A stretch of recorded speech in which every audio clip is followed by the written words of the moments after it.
Now, let's compare illustrious virtue or Buddha nature to Western philosophy, especially Christianity-influenced philosophy. According to Christian beliefs, humans are born with original sin, not illustrious virtue.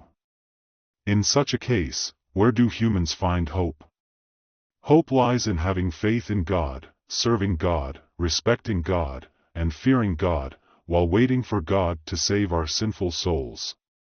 Our own souls have no power to deal with our own sins. According to Confucianism, we are born with illustrious virtue, but they may become obscure because, in this world, we humans have corporeal needs and desires. While illustrious virtue is the nature of heaven and earth, our body made of flesh gives us a physical nature. For example, we want food, we want a partner, we have various requirements for seeking advantages and avoiding disadvantages, and many more, all of which will obscure our illustrious virtue. Hence, we must work on making illustrious virtue manifest. The point is that there is something hidden there that we can manifest, to help make reappear, and that is our illustrious virtue. This is called the work of restoration. In Confucianism, self-improvement means restoring our natural goodness and letting it shine. We look for the truth within ourselves instead of elsewhere. As Mencius said, all things are already complete in us. There is no greater delight than to be conscious of sincerity on self-examination.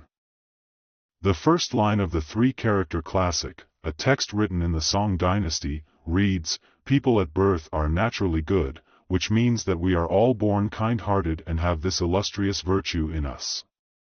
But why do people turn out so differently? Confucius once pointed out, by nature, men are nearly alike, it is by custom and habit that they are set apart. This suggests that because of different upbringings, lifestyles, and surroundings, we grow up to become different in our ways and practices, and our natural illustrious virtue may become overshadowed. That is why the latter part of the three-character classic explains how to bring it back. It is written in a straightforward, simple way that even children can easily understand, teaching Confucian philosophy. So, how exactly do we help bring back our illustrious virtue? Well, our illustrious virtue needs to align with the grand scheme of things, meaning what is right and what is natural. We regain our virtuous nature by following what is right and natural. In the beginning of the doctrine of the mean, it says, "What heaven confers is called nature. Accordance with this nature is called the way. Cultivating the way is called education." Our illustrious virtue is connected to the rightful and natural way of heaven. But where is this natural course? Is it up in the heavens? Can we achieve the manifestation of our illustrious virtue by locking ourselves in a room and contemplating alone? No, that is not the way. Here comes the second part of the three guidelines from the Great Learning, connecting with the people. Becoming close to the people is how we show our illustrious virtue. It means understanding and getting involved in the lives of people other than oneself. The people. Later on, Zhu Xi changed "connecting with the people" to "renew the people," but he was wrong. Renew the people implies changing and reshaping the people. No, it is about being close to the people. Okay, now we know the way to bring out our illustrious virtue. What is it? Being close to the people. It is not just meant for kings or officials to read, but for every regular person. We should genuinely understand and engage with other people's lives.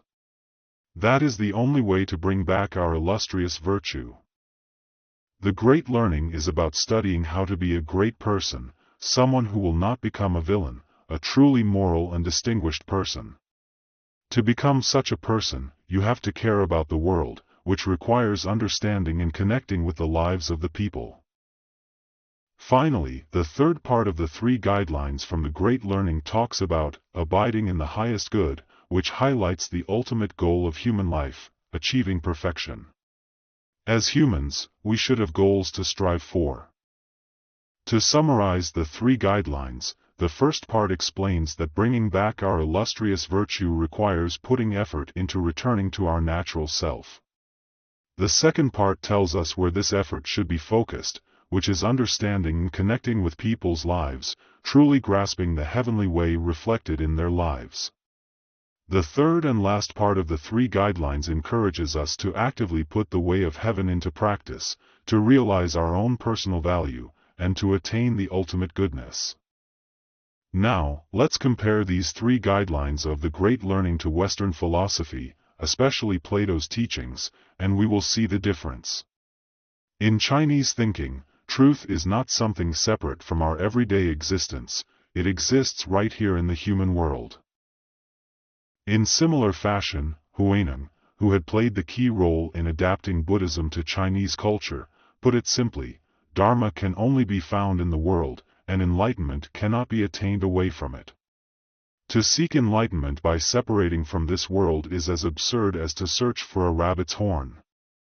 Huineng's words are pretty straightforward, aren't they?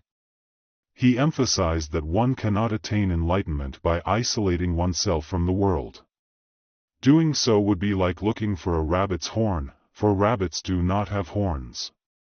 It would be impossible. By establishing a foundation with Confucian and Taoist thought, Chinese people can successfully achieve the Sinicization of Buddhism. In traditional thinking, we often come across Confucian, Taoist, and Buddhist ideas. In the future, will we ever be able to use the language of Confucianism, Taoism, and Buddhism to talk about a foreign idea such as Marxism? If we can, it would be called the localization of Marxism. We should not just import a load of foreign concepts to reform China. Whether it is Marxism or any other ism, they all count as foreign ideas.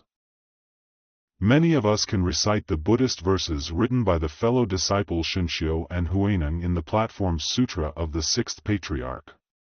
But have you ever wondered why Huineng's verse is considered to be on a higher level compared to that of Shenxiu?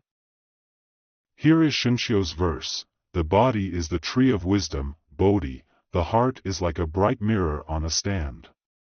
Hour after hour we wipe them clean, and do not permit dust to settle on them.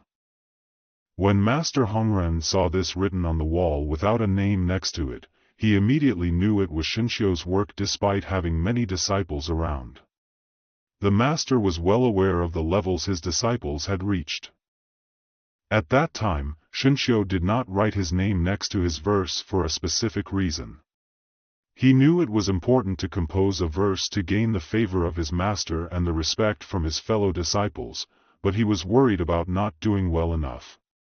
If the master did not like his verse, he would lose the chance to receive the Dharma transmission and also lose the respect of the other disciples. On the other hand, if he did not compose the verse, he would definitely miss out on the opportunity for the Dharma transmission. While contemplating this dilemma, he felt stuck, tossing and turning in bed, unable to sleep. Finally, he came up with a brilliant idea. He would write the verse but not sign it. If the master praised it, he would admit it were his. If the master criticized it, he would keep quiet and remain anonymous. Wow, what a clever plan it was! So how did Master Hongren react to Shenxiu's verse? Well, when Master Hongren saw Shenxiu's verse on the wall, Hongren told the disciples to recite it every day, for it would bring great benefits. Then, in private, he called Shenxiu to his room and asked him if he had written the verse. Shenxiu, having heard the master's praise, admitted that he had. Your writing this verse shows that you haven't seen your fundamental nature and basic essence of mind. You have just gotten to the door of enlightenment but have not entered it, Master Hongren criticized. So go and think about this for a couple of days and give me another verse. In the following days, Shenxiu's mind became foggy, and he could not come up with a second one. Huineng was working in the rice-pounding room when he overheard the discussion on verses, and he said, "Hey, I shall compose one, too." Then, this guy nearby jeered, "You, an uncivilized barbarian from the south, think that the likes of you can compose a verse? Stick to pounding rice. He looked down on Huineng, but Huineng quickly said, don't underestimate beginners, there are infinite sins in contemning others. Now, he blew it out of proportion. The other guy got a little flustered, and Huineng kept going, even the average Joe can be wise, and the smartest of the smart may not have a clue. The guy got even more flustered, and then Huineng said to him, I cannot write, but I can say it out loud. Please help me write it on the wall. The guy was like, you say it first. Then, Huineng spoke the verse that many of us know by heart, perfect wisdom has no tree. No bright mirror has a stand. Since these things do not exist, what can ever gather dust? When the guy heard it, he was like, that's some deep stuff. But he still did not want to help write it. He told Huineng, if you want me to write it on the wall for you, there's a condition. Once you receive the Dharma transmission, you gotta come help enlighten me first. Huineng said, no problem. Finally, they managed to write Huineng's verse on the wall. When Master Hongren and the other disciples saw Huineng's verse, Master Hongren casually took off his shoe and wiped away Huineng's verse. He said that it still does not show one's fundamental nature and basic essence of mind. The disciples saw that the master did not seem to appreciate Huineng's verse a lot, so Huineng was still in the safe. In a way, Master Hongren's words and actions were meant to protect Huineng, who was considered a southern barbarian by the other disciples. At the same time, it is also true that Huineng had not yet completely realized his basic essence, but he had already surpassed Shenxiu in his understanding and was right at the gate of enlightenment. Therefore, the next evening, Master Hongren went to the rice-pounding room. He knew it was a crucial moment for Huineng. He believed that if he talked to Huineng about enlightenment then, it would surely trigger something within Huineng and help him reach enlightenment. On the other hand, Shenxiu still had a long way to go before reaching that level.